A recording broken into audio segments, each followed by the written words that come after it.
Tamamdır.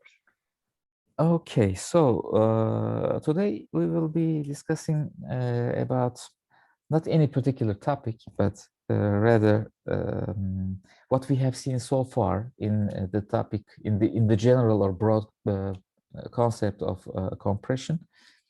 We have seen a lot of detailed and particular compression methods for the lossless compression. Let's begin with that. We have been specific for that, but not completely specific. More specific than, let's say, predictive coding or quantization-based coding, or even transform coding techniques that we have seen. This was relatively more specific because we have seen, for instance, Huffman in good detail. We have seen Lampalsiv based codings in good detail, and we have even seen arithmetic coding. But for example, regarding Huffman, we haven't seen how to truly write the file or stream the bits, because at the end we must come up with zeros and ones. Okay, if we generate a binary tree, then the branches of that binary tree will correspond to zeros and ones.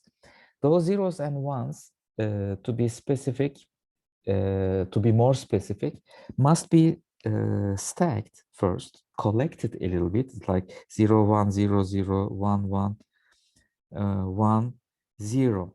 And as soon as it makes, for example, 8 bits, then it becomes a byte. Then it can be sent or printed into the, or written into the file. So we don't write individual bits to the computer systems, or we cannot transmit a bit through communication standards. Usually most of the standards do not allow us to do that. So you must have an accumulation methodology in your real Huffman implementation, and other Huffman type encoder, lossless encoder implementations. You must first collect the bits to be transmitted, and as soon as they become multiples of 8 bits, like 16 bits or 32 bits, even 64 bits, it may depend on the standards that have been used.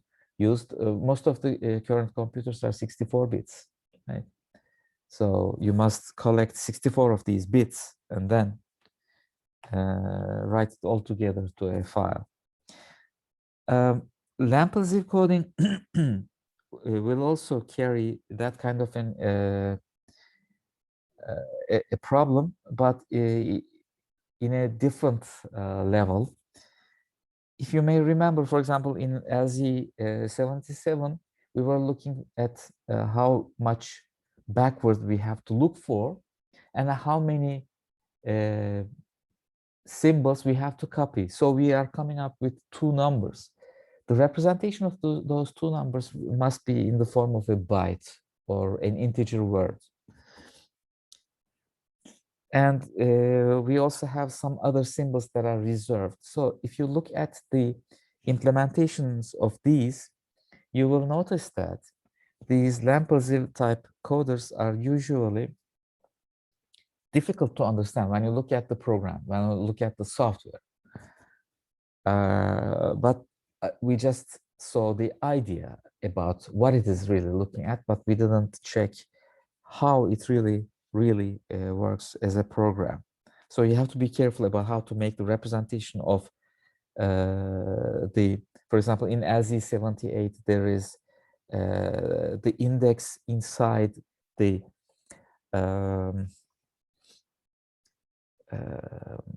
code book or the library, and we are also adding new entries into the library. So the representation of the library will require some bytes, some of the bytes, but the indexing of the library will require some other bytes. Usually, the addition to the library will be like the last 128 symbols in an 8-bit buffer. So the first 128 bits are reserved for the indexes, where in the library I'm referring to. And the last 128 are related to the representation of the symbols that we are trying to encode. So if you just consider those things, which I cannot really go into the details, if I want to go into the details, I should be opening on the screen some example programs, and we have to look from there. But I don't really want to do that. All I want to emphasize at this point is that their realizations are something else. And in arithmetic coding, the realization is also in another level. Like it's quite ambiguous to think of an arithmetic method. Just so that you may remember, it was looking at an extra splitting of the number axis from 0 to 1 into smaller portions, and the smaller portion it becomes, the longer representation it becomes. The representation of the number becomes longer, but it's done by some additional bits, 1 bit or more bits for the representation. And the representation of decimal numbers in binary is a difficult thing. And we didn't really specify inside this region of number, the number axis, there is a portion that we are referring to. So what is the number inside this portion? You have to make a decision. In many of the applications, it is decided to be the upper bound, upper level, not any arbitrary representation within the range. So it also has, this arithmetic coding also has realization problems.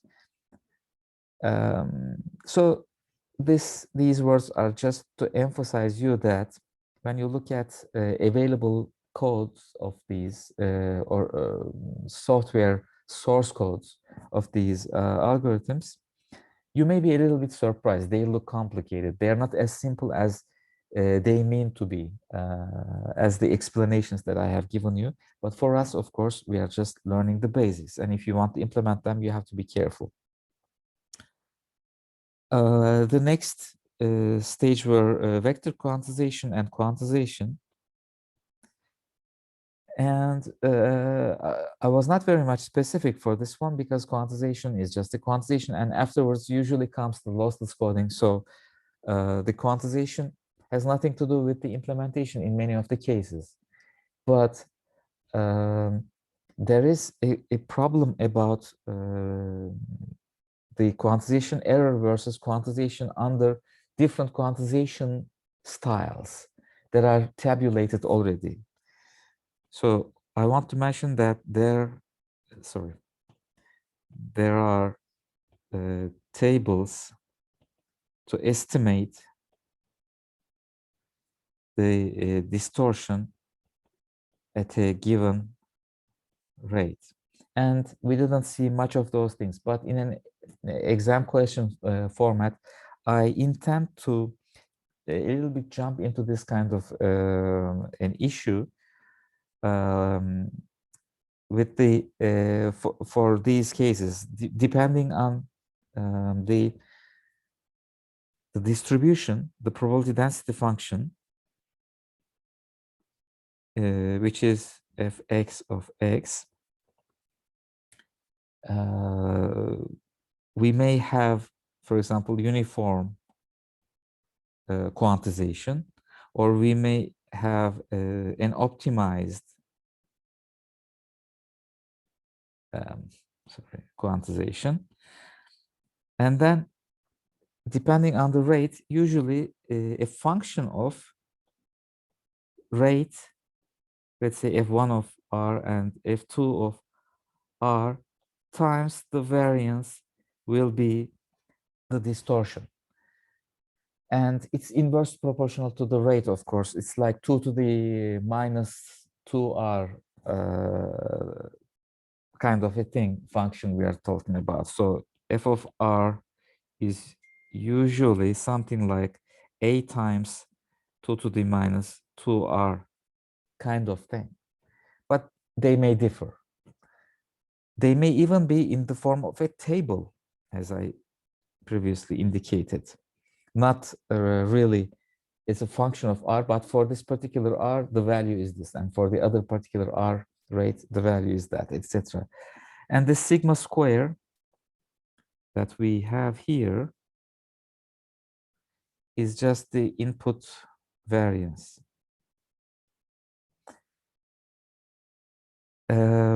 And these tables, of course, or the functions just change according to the probability density function that we have here. If it is uniform distribution, for example, it may correspond to something else. If it is Gaussian distribution, then it may correspond to something else. And just to give some examples of these, tabulated estimating the distortion at a certain given rate, I will ask a few questions in the final examination. Of course, I will give you the function. Of course, I will give you the table. I will just ask you to implement it, to answer the question, and meanwhile, have an exercise about this. Now, the next is predictive coding.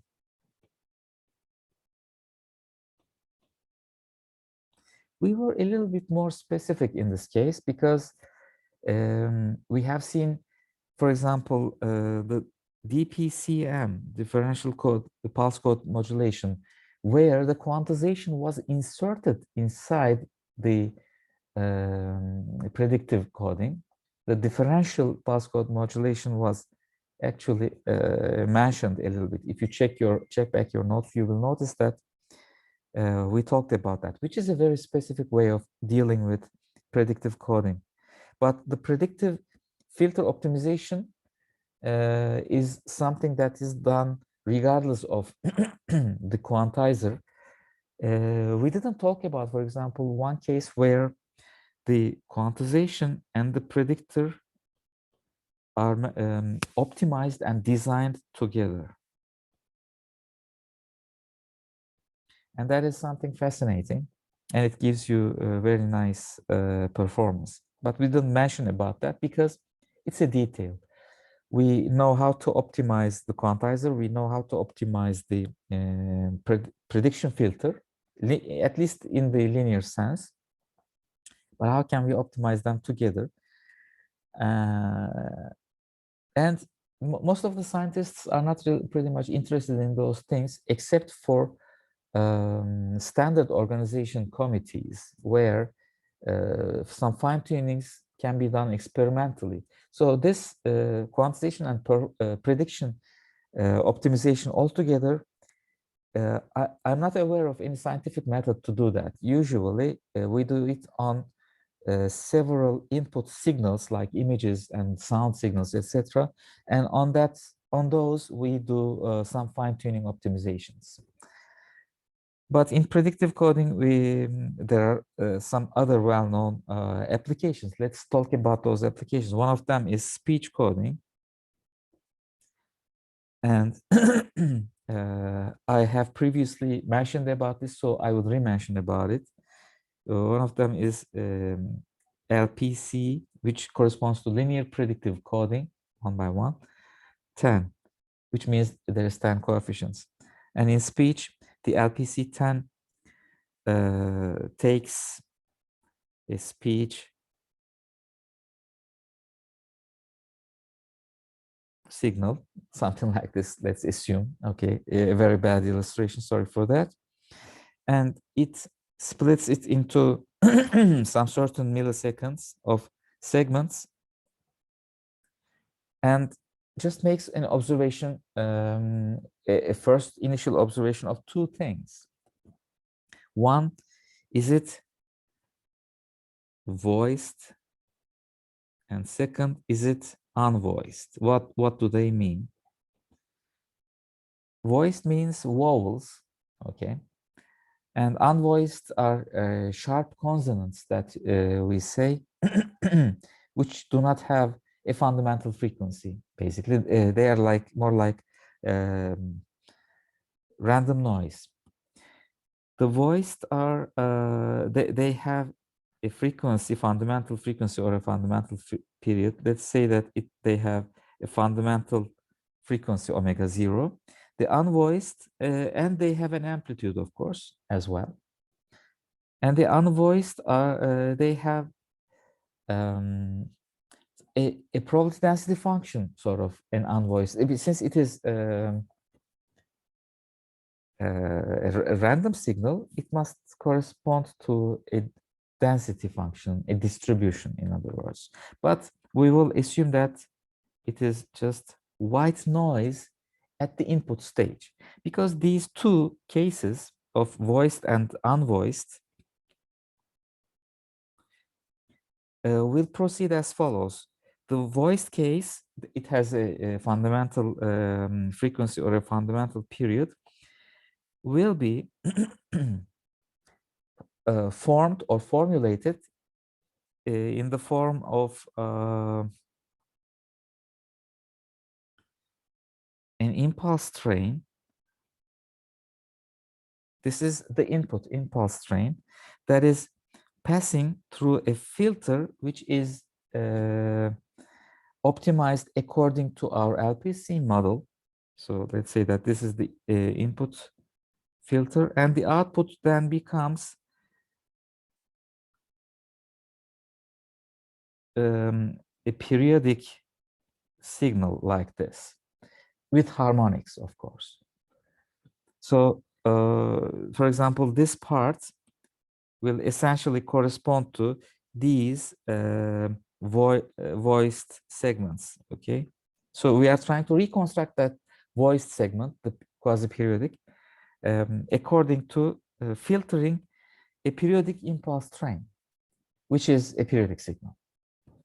And then since this impulse train is very wideband, almost like containing all the harmonics, because if you remember, the Fourier series coefficients of impulse trains are constant. So CKs are all the same.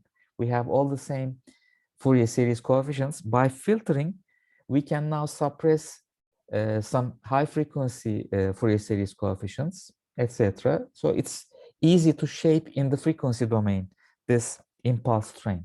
If you input, instead of this impulse train, if you input it with a sinusoid, for example, then it means there is only one harmonic and you cannot add other harmonics or subtract other harmonics because there are no other harmonics. If you say that you can do it with a rectangular waveform as the input to shape, yeah, that's okay. It also has many Fourier series coefficients. In terms of the spectral richness, it is also somewhat rich, but only somewhat rich, because the Fourier series coefficients decay. Their values decrease as frequency increases. So it's not as versatile an input as the impulse train. Impulse train has just all the Fourier series components, all the harmonics. So after filtering, we may eliminate some of them. And what is remaining will be, therefore, our signal, which resembles this input. And the unvoiced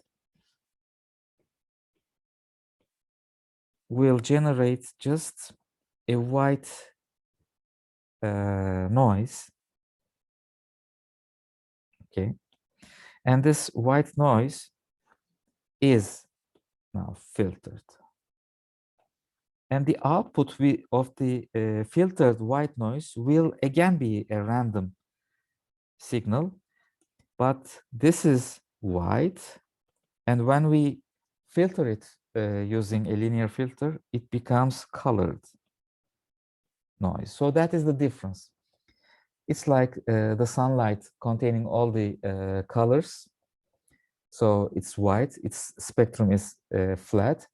And after filtering, some of the spectrums will be zero, some of them will be emphasized, etc. It's something like a bandpass filter. And after that, it will correspond to a particular color of the visible spectrum of light. That's the analogy between white and colored noise. But of course, this has no color. It is called a colored noise. You may also encounter this kind of a terminology in other random signal processing courses. So that's where it all comes from. Another predictive coding application that we may talk about is for lossless image compression. And we have actually seen this. It was in JPEG in lossless mode, JPEG LS, which uses the so-called low cost and low complexity kind of an abbreviation. And you may remember that it was using a 2x2 template to use these 3 pixels to predict this one, depending on whether one of them is larger than the other one, then X is equal to this. That's a prediction, and it is applied in JPEG LS. I'm not very much knowledgeable regarding the predictive coding to be used in other perspectives, but of course they can always be used. But prediction by itself is more than that. It's not only for compression purposes. Sometimes it is for the sake of prediction. We predict because we want to predict. For example, we want to predict what's gonna happen 1 hour later in the stock market, or what will be the electricity demand 1 hour later, so that I will adjust my electric supply, or what will be the weather 1 hour later. So weather prediction is also a prediction. So predictive coding prediction techniques are available for to us for other disciplines as well, not only for compression, but prediction is an important thing. We want to know what's going to happen in the future with as higher accuracy as possible. And these techniques that we have seen in this class, in this course, are available to you for using in other applications as well. And then we have the transform coding, where many other things happen here. Like most of the image compression standards are using transforms. For instance, JPEG by itself is using the discrete cosine transform, but it is very detailed, as I have specified in greater detail, like splitting into 8x8 regions so that the autoregressive structure will hold inside the 8x8 region, and then applying the DCT, 2-dimensional DCT in that block, and then using the zigzag scanning, and then applying a quantization, and then applying a form of lossless compression, etc. But although despite the details that I have mentioned about throughout this course, we didn't mention about the implementations. If you just download a source code for JPEG compression, let's say in C or in Python or in whatever language you may think of, when you open the source code, you will say, wow, because there are a lot of standards that must be handled, like the preliminary headers or the suffixes of each blocks and things like that. The implementation is terrible. So if you are interested in the implementation, you have to first understand the basics of that implementation source code, and then you may try to understand where in that source code the discrete cosine transform is performed, and you may want to substitute, you may want to replace it with your own transformation. If you are coming up with a transformation, for example, you may want to use the JPEG source to test the performance of your transformation by replacing with discrete cosine transform. But of course, you have to be careful that the quantization and the rest of the encoder is fine-tuned, optimized for the discrete cosine transform, not for your transformation. So you may want to further fine-tune the quantization, etc. So it's a headache. But then the JPEG and DCT kind of application, together with the idea of prediction, so let's say prediction idea, is further used in video coding standards that originate from the fundamental concept of MPEG. MPEG is motion or moving pictures experts group. I cannot really remember which one it was, motion picture or moving picture. I think it's moving pictures experts group. And it's standard for video compression. And there's a lot of variants of that, like MPEG-1, MPEG-2, and MPEG-4, and MPEG-7. And there are sub-variants that are more fine-tuned and optimized for higher bit rates and higher resolutions, like H2. So we have MPEG.x, and then we have H261x and H263.x and H260x other integers .y, because the demands and the quality settings, etc., are all changing. But all of these actually depend on one critical thing, which is a prediction in the spatiotemporal dimension. What do we mean by that? Let me explain it a little bit. First of all, a video is composed of repeated or consecutive so-called frames, pictures. You may think of these as images. Okay. These are frames, image frames, where we have pictures. Depending on the frame rate, it may be 25 frames per second, or 30 frames per second, 24 frames per second, whatever. But there are these frames that are recorded using your camera, captured using your camera at a temporal interval. So spatiotemporal corresponds to this. This is the temporal direction or time direction. And the other, let's say, let me draw it in a different color. This and this are the space coordinates, x and y, horizontal and vertical, for each frame. So these are the spatial coordinates. So spatiotemporal, we call it.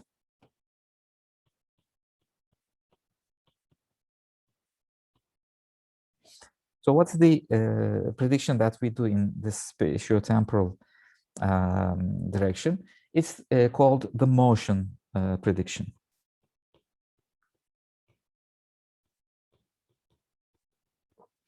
When you consider a general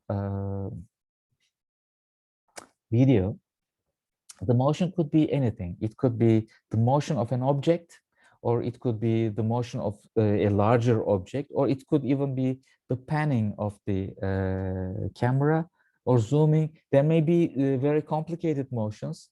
Somebody may be moving outwards, etc. There may be zooming. If you look consider it as a zooming, for example, then the image becomes larger. It means the left-hand side regions are moving to the left, and right-hand side are moving to the right. And top is moving to the top, bottom is moving to the bottom. So it's quite an nonlinear way of making a motion. But in general, if you can reduce the entropy by at least seeing some motion for some local groups. Let's say that we have an 8x8 block here that we want to estimate the motion. We look at the past samples. We may look at the future samples too. I will also mention about that. If you look at the past, for example, let's say that it was here. in the previous frame. Let me focus a little bit. So how can we do that? How can we find that the object in this box has moved from the object from the previous frame in that box that I have drawn? First, let us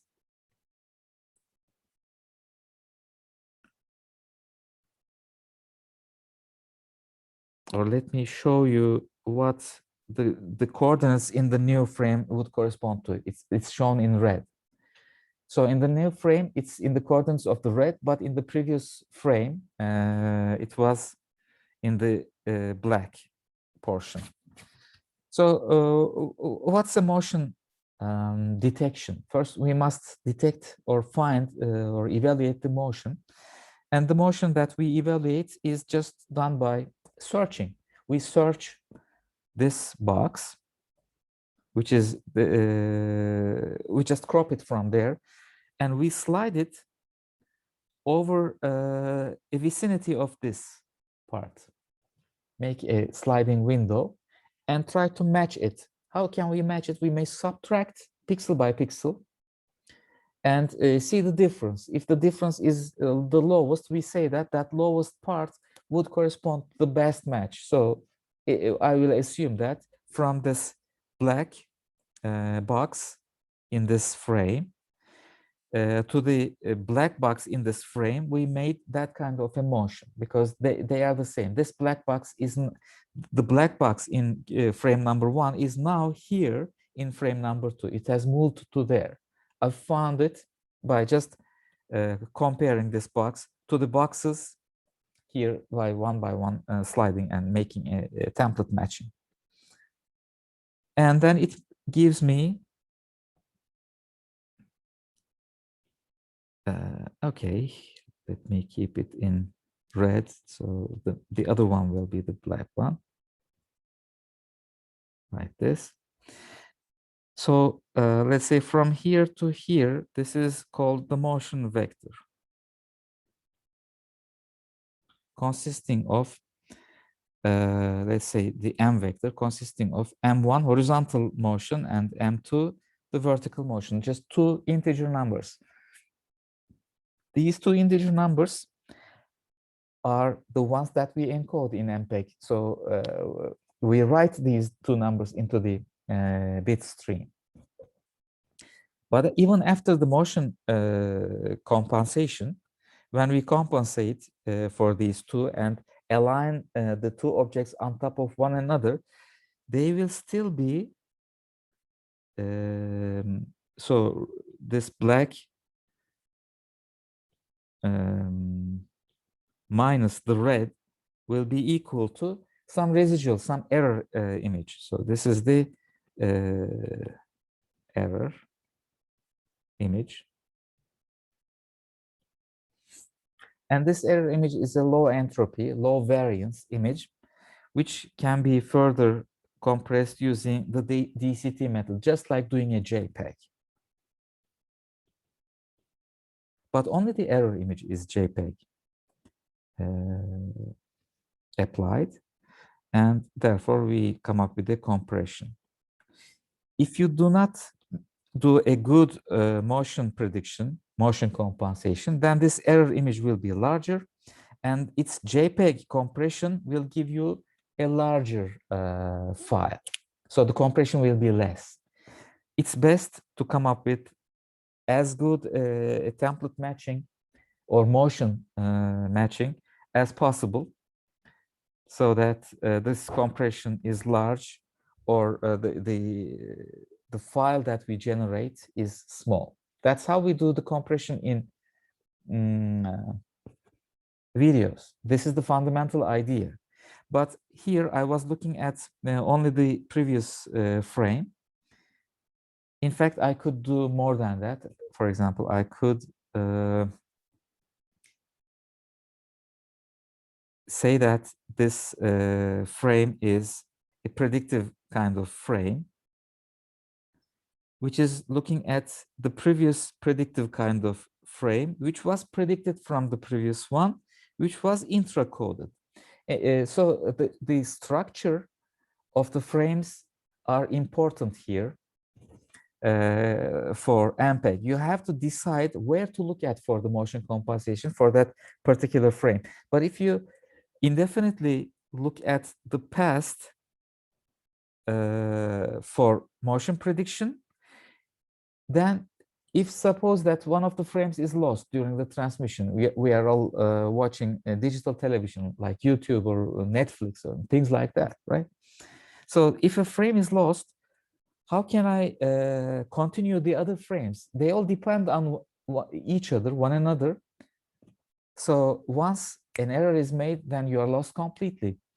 In order to avoid that, some intra coding, or even in the beginning, some intra coding, JPEG, intra means JPEG. Within itself, it is just self-sufficient frame. Such images are necessary. Such frames are necessary. We say that this is encoded using JPEG. And somewhere here, I again send another JPEG image so that this part may be lost somehow, but after a few milliseconds or seconds, a new intra frame will come in, will arrive, and I will continue from there. And actually, these intra frames are necessary because there are cut scenes. Sometimes the frames are motion related to one another, and then suddenly the program changes, and a completely irrelevant frame comes into the picture. Then we shouldn't be really trying to find the motions from the previous frames, because the previous frames are just something else. Two people speaking in the previous frame. Now we see a mountain. So the regions of the mountain have no motion relation to the two people speaking cut of a video. So we must just insert a new frame over there. Anything between two intra-type frames is called a group of pictures, abbreviated as GOP. And in between,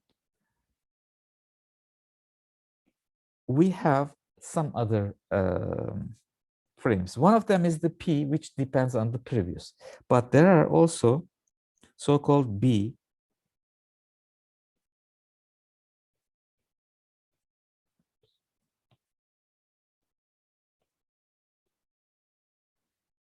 like this. This is just an example. It doesn't have to be like that. You have to decide on a group of picture for best quality. B-type frames use the motion compensation from both sides, both from the future and from the past. The past is the past, but how about the future? So how do we encode this kind of a thing? P-type frames are predictive encoded, and they depend on the past. For example, this P, I will use a blue color here. This P depends on this I-type frame. It is using that for motion compensation. This P is using this P for motion compensation, and this P is using this P for motion compensation. And then this B in between is using this P and the future P for motion compensation, because sometimes the motion could be better estimated from a future if you go far enough. The future frames would be more related to your motion, and you will find a better match in the future. And this B will also depend on the future P and the previous P. And this B depends on your past B and future, past P and future P. And this B depends on your past P and future P. So if the frame numbers are numerically 1, 2, 3, 4, 5, 6, 7, 8, and 9, the transmission of these in the order is a little bit shuffled. So the decoder must first decode some of them before the others, and then render them, insert in between, and render them all together and show them to you.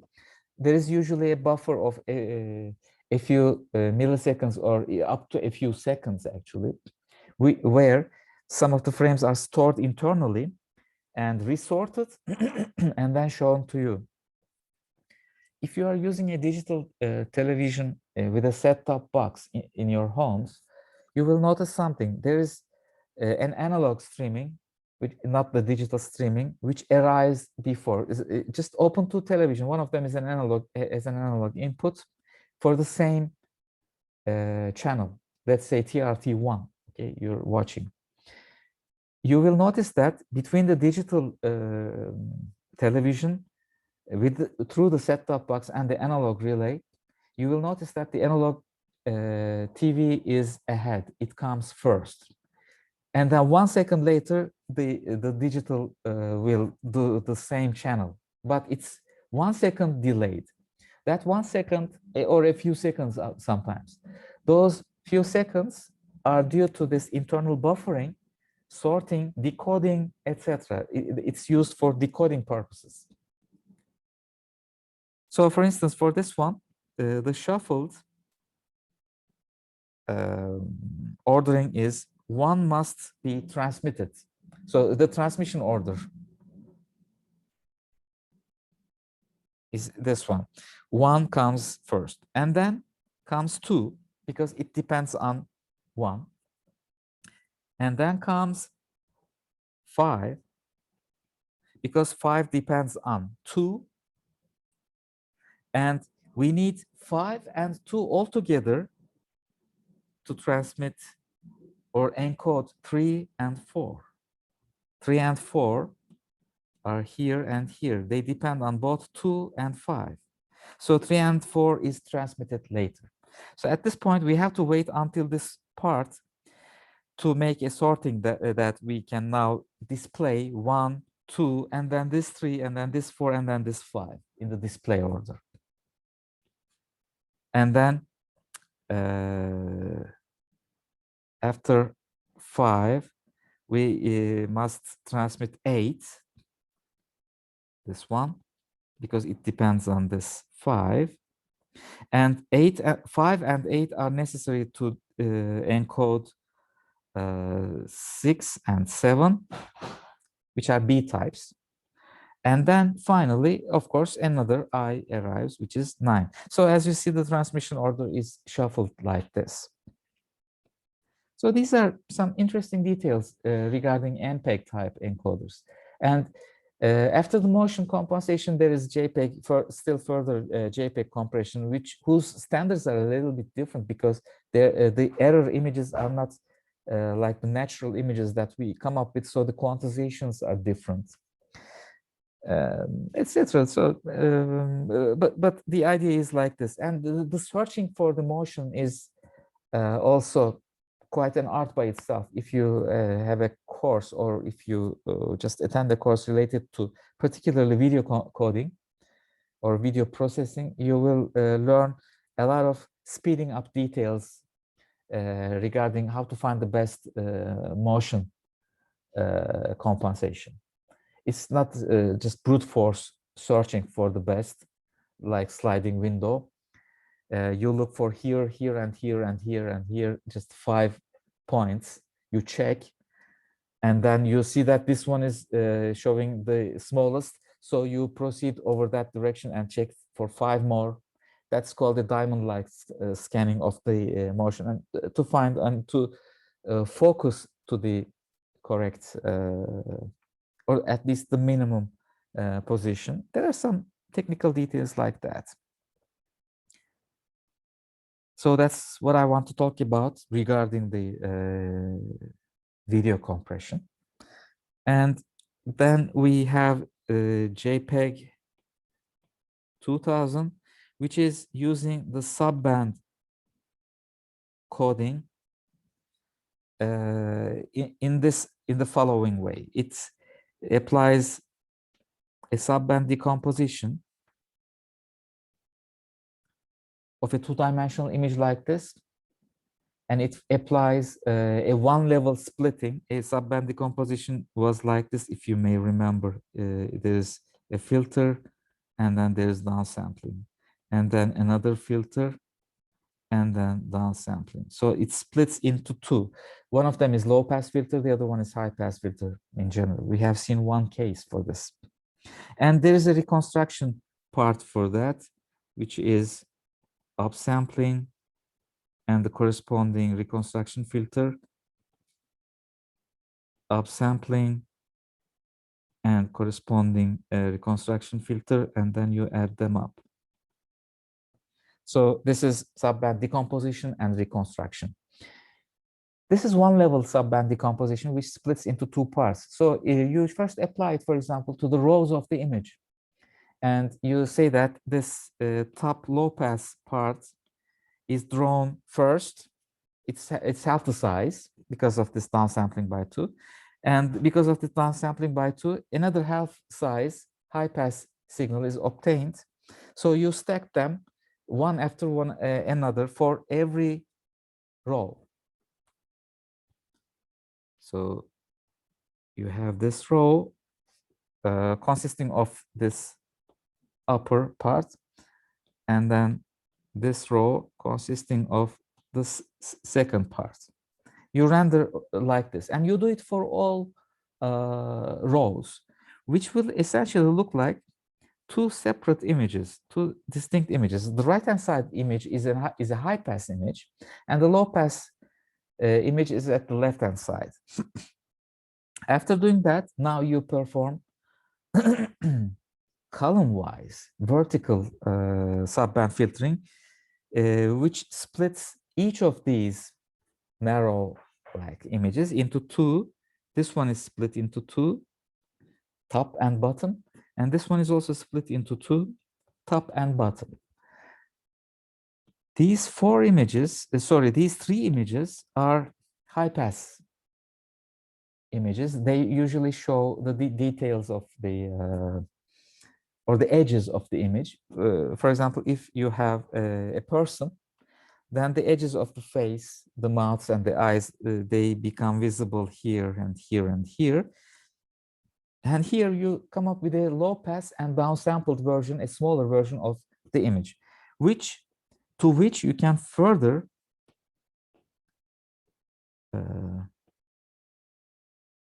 sorry for this. You can further apply a second level of subband decomposition to split further into 4. And then these 3 images will be high pass, and this will be even a smaller version of the original image. And then you can further split that into 4 using one level of subband decomposition. Now, when you do that, you can continue actually. You can even do more. When you do this, it depends on what kind of an image you're starting with. If it's a large image, then you can literally do it a lot of levels. One thing that is worth noticing is the compressibility of this kind of a decomposition, where if the value here at a point, at a very small red dot over there, 1 pixel, if it is less than a value, or if it is 0, then the corresponding coordinates here, 2 by 2, and here, 4 by 4, and here, 8 by 8, I'm sorry, the last place is totally wrong because it does not correspond to the same alignment. Actually, I should be drawing it here. I'm sorry about that.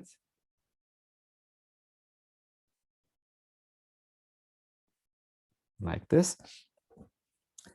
They are all below the same range as well. They are all zeros, let's say.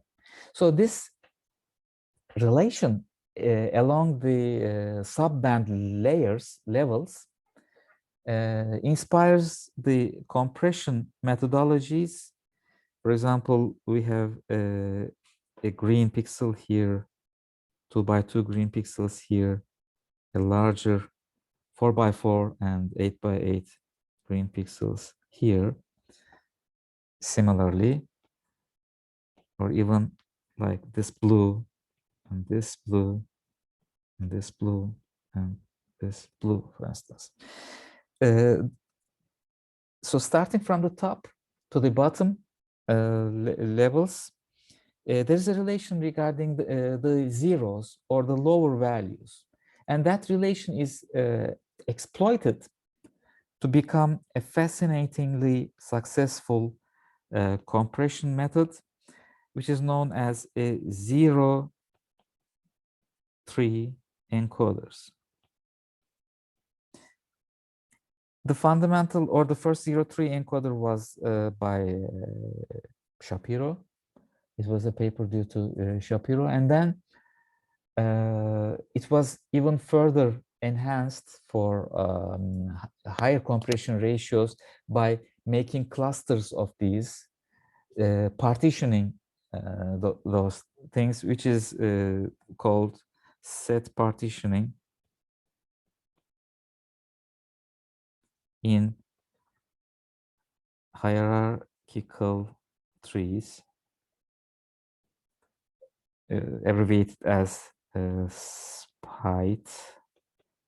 This, for example, is a very successful compression methodology, and all these things, there is also another abbreviation called EBCOT.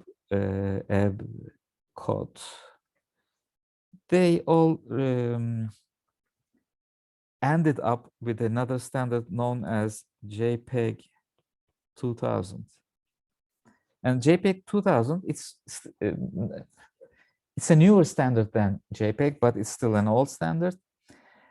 And unfortunately, it's not as popular as JPEG because it's not doing the compression or the transformation in smaller segments. So this can't be parallelized. And furthermore, it requires a memory allocation for the whole image. And even after the transformation, the whole transform image must be handled inside the memory. So the computer requirements for this is unfortunately a lot higher than DCT-based JPEG. Therefore, usually people just prefer JPEG. And even microchips are fabricated for encoding JPEG. There are JPEG chips, which is DCT-based JPEG. So this method couldn't find its way through popularity. It's not popular, but it's just wavelet-based, sub-band-based compression standard. Okay, that we must be aware of. And finally, the last thing is about the other signals that I want to mention. And after that, we will just end the meeting and end the recording and end the course. The final thing that I want to talk about is compression of periodic signals, which is mostly due to myself, essentially. Compression of, let's say, quasi-periodic signals. It's actually depending on an interpretation of quasi-periodic signals. That was an idea that appeared to me, and we applied it to quite a few cases. It can be applied to further cases, I believe. And it is making the quasi-periodic signals to become two-dimensional. And what I mean is this.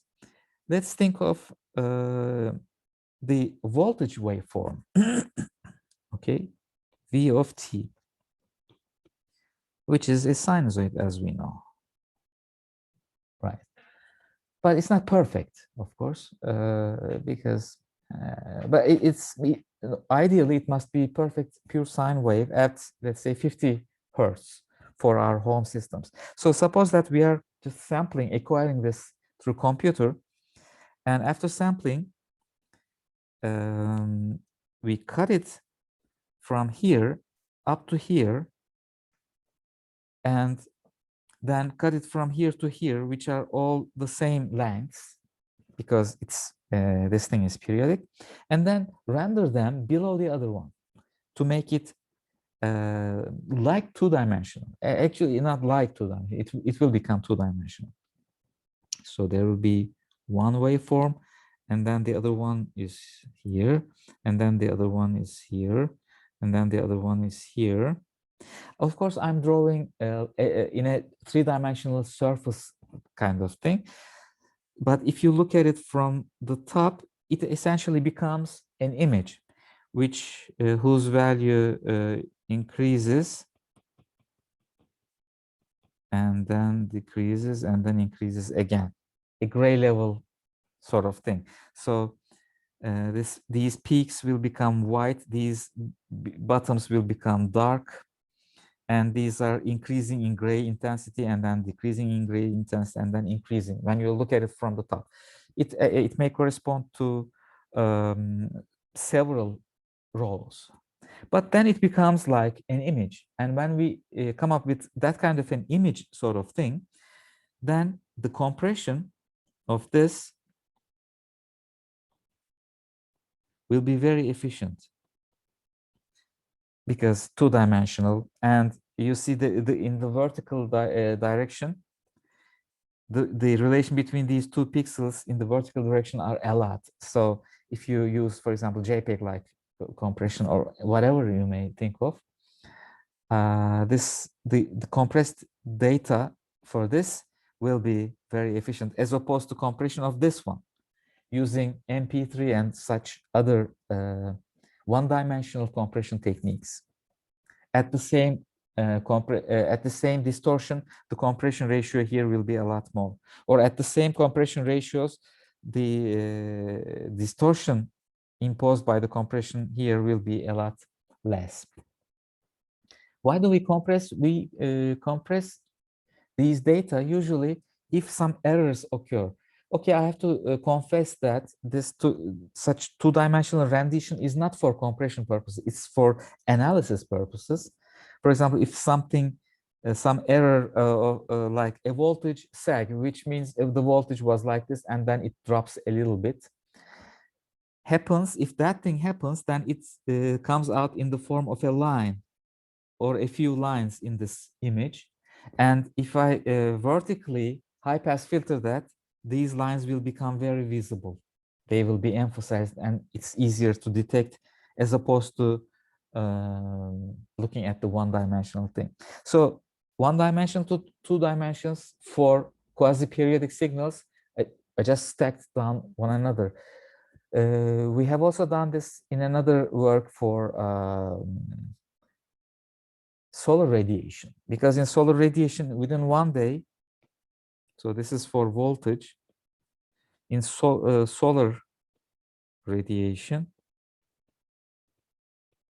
the situation was at night we have no solar radiation, and in the daytime it increases. Sometimes there are clouds and things like that, and then in the evening it reduces again, and during the night it goes on like this. And the next day is also similar to that, and the next day is also similar to that, and the next day is also similar to that, etc. So when you stack them on top of or beside one another, it again makes a two-dimensional thing, which increases and then decreases, that kind of a way. So it's two-dimensional, it's compressible, but again, as I say, it's more analyzable. And by the way, the width of this actually increases during the summertime, because in the summer the days are longer. In the winter time, around here the days are shorter. In the summertime the days are longer. So it's a different two-dimensional shape, but it's still very efficiently compressed or very efficiently analyzed or modeled.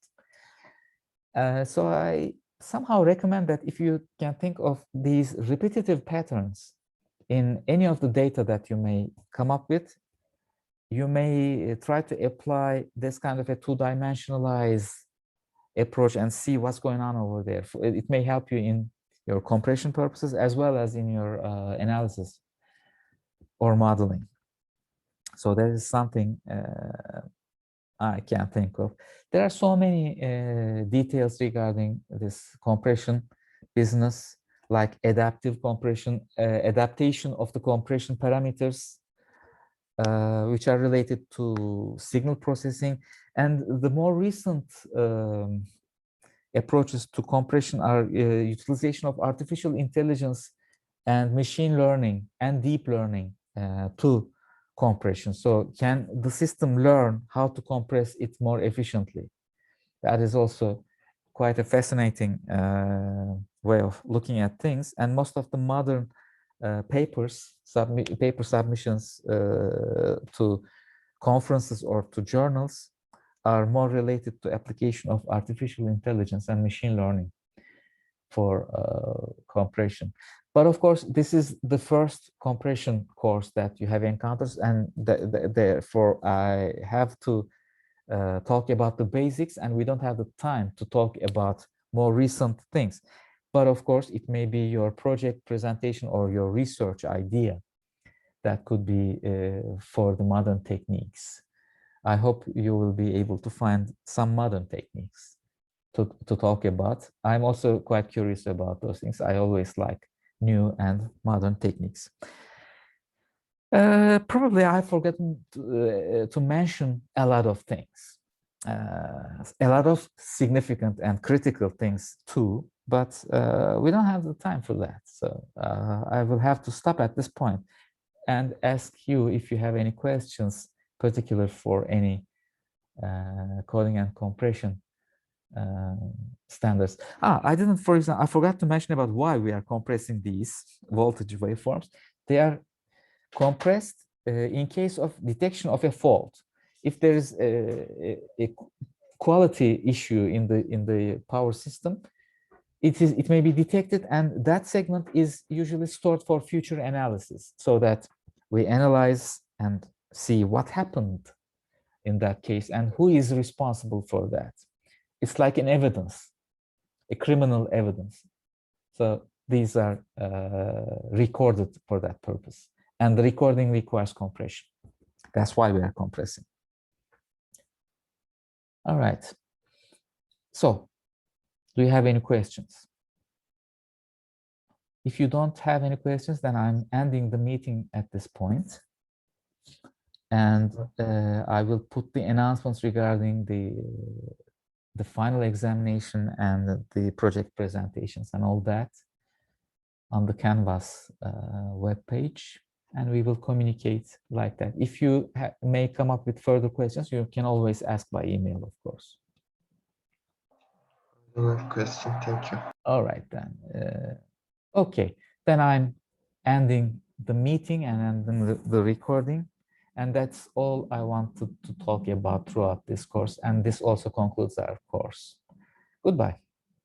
Thank you, goodbye.